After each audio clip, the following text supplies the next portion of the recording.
კონცერტის დაწყებამდე სტინგსა და კრის ბოტის პრეზიდენტი მიხეილ სააკაშვილი პირადად ესაუბრა, მას მეუღლე და უფროსი ვაჟიც თან ახლდა. კრის ბოტი საქართველოში პირველად 2004 წელს იმყოფებოდა ჯაზ ფესტივალზე. მაშინ მას პირველი ლედი სანდრა რულოვსი შეხვდა. საქართველოში პირველად ჩამოსვლისას კრის ბოტის ხიზილალა მოეწონა. პირველმა ლედიმ მას გუშინ სწორედ წითელი ხიზილალა უსახსოვრა.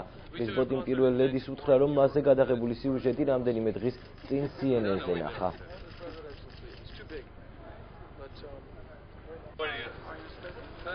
გამარჯობა, მიხარია რომ ჩამოხვედით.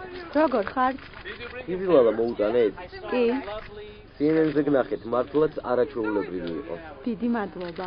გამარჯობა, კეთილი იყოს თქვენი ჩამოსვლა. გაიცანით, ჩემი მეუღლე და ვაჟი. ჩვენ 94-ში ვიყავით თქვენს კონცერტზე, Madison Square-ზე. შესანიშნავი იყო. მართლა, ესე იგი ეს კონცერტი თქვენთვის ყოფილა. ახლაც მაქვს ბილეთები. როგორ მოგეწონათ ბათუმი? შუადღისას ჩამოვფრინდი და მხოლოდ ქუჩების ნახვა მოვასწარი.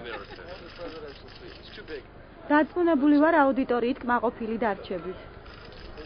კი, ნამდვილად მოგეწონებათ. აქ ყველა თქვენ გელოდებათ.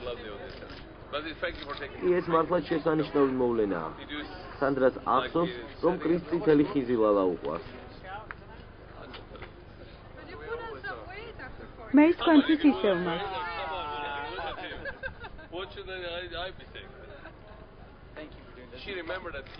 გონი კონცერტზე გაგვიანდებათ. იჩქარეთ წარმატებებს გისურვებთ.